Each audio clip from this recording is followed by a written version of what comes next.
My wife called me on a Tuesday. I remember because I was sitting in a rental car outside a Marriott in Columbus, Ohio, eating a gas station sandwich and trying to finish a proposal before the morning meeting. The phone buzzed on the dashboard. I saw her name and picked up without thinking. "I want a divorce," she said. No hello. No lead up. Just that. I stopped chewing. "And I need you to know," she continued. "I've already spoken to a lawyer. I've also listed the house. There's an offer on the table. I accepted it this morning." I sat there in that parking lot with a half-eaten turkey sandwich in my hand, and I didn't say anything for probably 10 full seconds. "Say something," she said. "Okay," I said. She seemed to expect more. When she didn't get it, she said, "That's it? Okay, I heard you," I said. "I'll be home Friday." I hung up, finished the sandwich, went up to my room and opened the proposal on my laptop. Sent it at 11:47 p.m. Slept fine. I know how that sounds. I know people hear that and think either I didn't love her or I was in shock or I'm one of those emotionally detached men who can't feel anything. None of that is true. The reason I wasn't rattled is simple. I already knew. Not about the divorce specifically, but I'd known for a while that something was wrong, that the marriage had been running on fumes for longer than either of us was willing to say out loud. What I also knew, and what my wife did not know, I knew, was that she had been moving money for 8 months. Let me back up. My name is not important. What matters is that I'm 51 years old. I run a small commercial flooring company that I built over 19 years, and I am not a man who leaves loose ends. I got that from my father. He used to say the time to fix the roof is when the sun is shining. I didn't understand that until I was in my 30s. By the time I was 40, I had built every part of my life with that principle in mind. My business, my retirement accounts, my home. I bought the house in 2009 during the crash when prices were low and my credit was excellent. I paid cash for the land and financed the build. I did one refinance in 2017. My wife and I had been married for 6 years at that point, and her name was never on the deed. That wasn't malicious. When we bought the property, she wasn't working. Her credit score was in rough shape from a situation with her ex before we met, and the loan officer advised against adding her to the title until things cleaned up. We never got around to changing it, or rather, I never got around to it, because some part of me never forgot what my accountant said to me around year 3 of our marriage. "You're a generous man, but generous men get cleaned out." I didn't think I was being smart back then. I thought I was just being lazy about paperwork. Looking back, I think I was protecting something I'd worked too hard to lose. My wife, I'll call her by her middle name, which she hated, Lorene, had been unhappy for a while. I could feel it. She stopped coming to my company events. She started going to the gym at hours that didn't make sense for someone who claimed to hate mornings. She got a new phone and put a passcode on it, which she'd never done before. These are the kinds of things you notice when you've lived with someone for 11 years. I noticed. I didn't say anything, because I'm not a man who picks fights over suspicions. I needed to know what I was actually dealing with. I hired someone in March of last year. Not a private investigator exactly, more of a consultant. A guy my attorney had used before. He found what I expected to find, which was another man. What I didn't expect was the money. She had opened a joint savings account with this person. I'll call him what he was, which is nobody worth describing in detail. And she had been transferring funds into it from our household account. Small amounts. Never more than $800 at a time. Over 8 months, it added up to a little over $34,000. I sat with that information for 3 months before she called me in that Marriott parking lot. I want to be clear about something. That $34,000 wasn't going to ruin me. I'm not saying that to brag. I'm saying it because it's relevant to understanding why I didn't react the way she expected. The money wasn't the wound. The wound was the calculation of it, the patience of it, the way she had stood in our kitchen every morning, making coffee, and every night watching TV next to me on the couch, and behind all of that, she was running a separate plan. That's the thing that sits with you. But I had my own plan by then. When I got home Friday afternoon, she was in the kitchen. The house felt different already. Some of her things were gone from the entryway. A mirror she picked out, a little ceramic dish she kept her rings in. She was standing at the counter and she looked at me with an expression I can only describe as practiced, like she rehearsed this moment. "We should talk," she said. "Sure," I said. I put my bag down and sat at the kitchen table. She had a lot to say. About how she'd been unhappy. About how she'd been unhappy. About how she'd tried to make it work. About how she deserved to be with someone who made her feel seen. I let her say all of it. I didn't interrupt. I didn't get angry. I watched her talk and I thought about the fact that she had no idea what the next 48 hours were going to look like. When she was done, she slid a piece of paper across the table. My lawyer drafted this. It's a proposed agreement. The house sale is already in motion. I signed a purchase agreement with the buyers. They're offering $480,000. We split it down the middle. I looked at the paper, then asked at her. Lorene, I said, and I watched her flinch at the name she hated, whose name is on the deed to this house. She blinked. We bought it together. Did we? I've been here for 11 years. I've contributed to this household. I'm not disputing that, I said. I'm asking you a factual question. Go online right now if you want. Pull up the county assessor's records. Tell me whose name is on the deed. She didn't move. I'll tell you, I said. Mine. It's been mine since 2009. Your name has never been on it. She stared at me. The purchase agreement you signed, I said, is not valid. You don't have the legal authority to sell property you don't own. The buyers were notified this morning by my attorney. I had made that call from the airport before I boarded my flight home. She pushed back from the table. You can't do that. We're married. Marital property is a conversation we can have in court, I said, but the sale? That's already voided. What followed over the next several weeks was not pleasant, and I won't pretend it was. Divorce proceedings are not a place where anyone's best self shows up. There were lawyers, depositions, and a lot of paperwork. She contested the house. Her attorney argued that even if the deed was solely in my name, the property had appreciated during the marriage, and she was entitled to a share of that appreciation. That's a real legal argument, and I knew it going in. My attorney knew it too. What her attorney didn't know about at first was the $34,000. When we disclosed financials, I disclosed everything. My business accounts, my retirement, the household account, all of it. Her attorney submitted her financials too, and that's when the joint savings account she'd opened with the other man became part of the official record.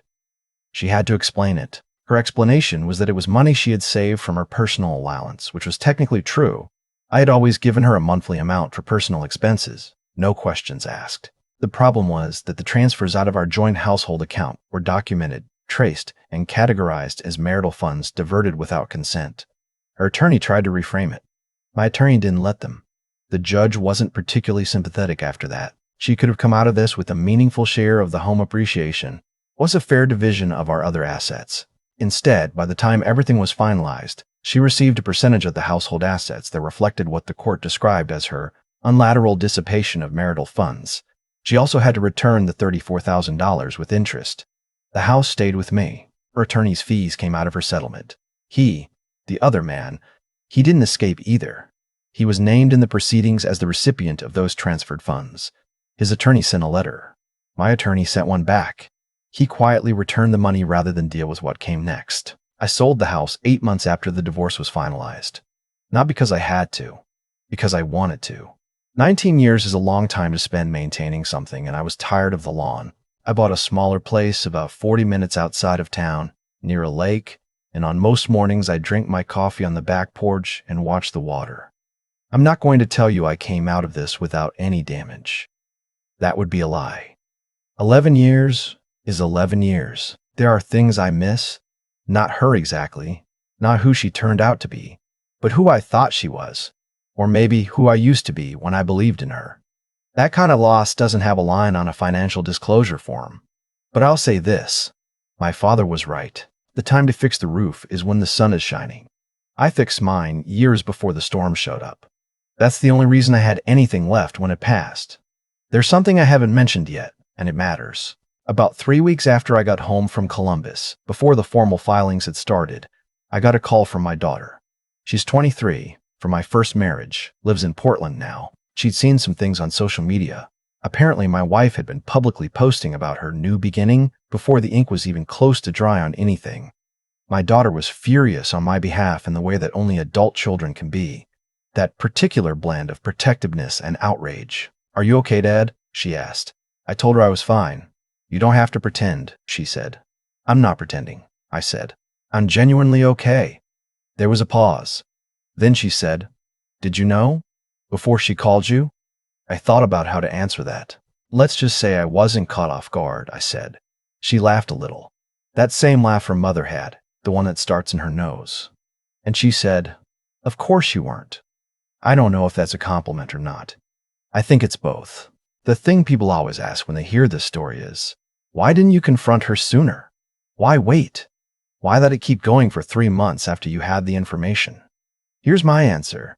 When you confront someone with what you know before you're ready, you hand them time to prepare. You give them the chance to move money you haven't found yet, to coach their story, to get ahead of you legally and emotionally. I've seen it happen to other men. Good men, smart men, who let their anger drive the timeline instead of their judgment. They blow everything up the moment they find out, and then they spend the next 2 years watching the other side use that explosion against them. I didn't want to be right. I wanted to be ready. And I was. What I wasn't ready for, and I'll admit this, was how quiet the house was that first night alone. I'd been traveling for work the week before, but that's different. A hotel room is supposed to be quiet. Your own house isn't supposed to sound like that. There was no television from the other room, no sound of cabinets opening in the kitchen, no footsteps on the stairs, just the hum of the refrigerator and the tick of the clock in the hallway, the one her mother gave us when we got married that I'd never particularly liked. I stood in the kitchen that first night and made myself a real dinner, scrambled eggs and toast, which is not a real dinner, but it was what I had the energy for. I ate at the kitchen table with the news on low, and I thought about the last 11 years in the way you do. When you're trying to figure out if there was a version of this you could have prevented, I don't think there was. I think she made her choices a long time ago, and I was just the last to find out about them. That's a particular kind of loneliness. Not losing someone, but realizing the version of them you loved was more your own invention than reality. My accountant called me a few days after everything became public among the people who knew us. He's been doing my books for 14 years. A methodical man who speaks in a slow, measured way that I used to find frustrating and now find deeply reassuring. You were smart, he said. I was prepared, I said. Same thing, he said. Then, she asked me once about the house, whether it was in both your names. I hadn't known that. What did you tell her? I told her I only discuss a client's finances with that client. He said. I appreciated that more than I told him I discuss a client's finances with that client, he said. I appreciated that more than I told him. There's one more thing. A few months after the settlement, I ran into her in a grocery store parking lot. It was completely accidental. I was there for sparkling water and pasta. She was apparently there for whatever her life looked like now. We saw each other across 2 rows of cars. She looked at me for a moment, and I looked at her, and then she looked away first. I pushed my cart inside. I bought my sparkling water and my pasta. I drove home with the windows down because it was a nice afternoon. That was it.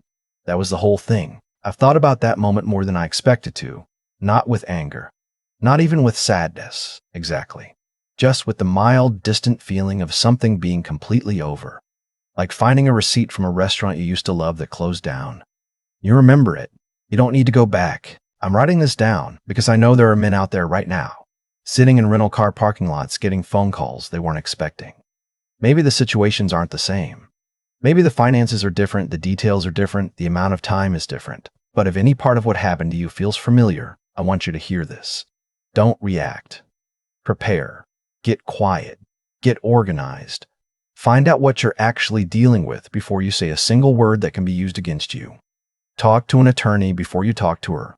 Document everything. Don't move money. Don't make dramatic speeches. Don't send texts you'll regret at 2 a.m. The legal system moves slowly, and that slowness is actually your friend if you know how to use it. I'm not saying it won't hurt. It will. It already does, probably. But hurt and helpless aren't the same thing. And the sooner you understand that, the better off you'll be. I have a lake now. I have my daughter who calls on Sundays. I have my business, which had its best year last year, and an accountant who doesn't give out information he shouldn't, and a porch where I drink coffee and watch the water go nowhere in particular. My father built his house himself, board by board. He used to walk the perimeter every morning before work, just checking, looking for anything that had shifted overnight. I do the same thing now, just differently. The roof is solid. I checked it myself. I've thought a lot about what actually went wrong. Not in the marriage specifically. That's a separate conversation and an honest one. I mean, what went wrong in her thinking? At some point, she decided that the careful, quiet man across the breakfast table was a soft target, that his patience was weakness, that his silence meant he wasn't watching. People make that mistake about men who don't perform their strength. They see stillness and they read it as vacancy. That was her real miscalculation. Not the legal one, though that cost her plenty. The deeper one. She looked at 11 years of me not raising my voice and concluded I had nothing behind it. I've been thinking about what I want to say here, because this isn't just a story about a bad marriage or avoided real estate contract. It's about what happens when the choices you make quietly over years finally meet the moment they were built for. I didn't set up my finances as a trap. I set them up because my father taught me that a man's security is his own responsibility, and that lesson cost him real sacrifice to pass on. When everything came apart, I wasn't protected because I was suspicious of her.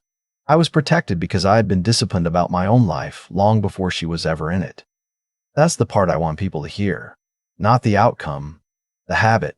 Integrity isn't dramatic. It doesn't announce itself. It's the boring stuff. Checking the paperwork, making the call before you board the flight, maintaining your own financial clarity, even inside a relationship that asks you to blur it. Those aren't romantic behaviors. They're not the things you brag about at dinner parties, but they are the things that hold when everything else falls. And the other thing is this. I waited. I sat on information that hurt me for 3 months. That required something I don't think gets talked about enough, which is the discipline to let your mind lead when your emotions are screaming for an exit. Anger is fast. It wants resolution right now on its own terms. Intelligence is slow. It asks you to stay in the room a little longer, gather what you need, move when the ground is solid under your feet rather than when your chest is the loudest thing in the house. I'm not saying I was cold. I wasn't. There were nights that first week alone that were genuinely hard, quiet in the wrong way. But I knew the difference between what I was feeling and what I needed to do, and I didn't let one make decisions for the other. That gap between feeling something and acting on it, that's where your life either holds together or doesn't. Lori made her choices across a long stretch of ordinary days, one small transfer at a time, one ordinary morning after another. That's how it usually goes. Nobody blows up a life all at once. They do it in increments, each one small enough to feel justified. And that's how you rebuild too. Not in a single dramatic moment of triumph. In increments. One solid decision at a time. One morning on the porch watching the water, then another, until one day you realize the wreckage is behind you and the ground under your feet is yours.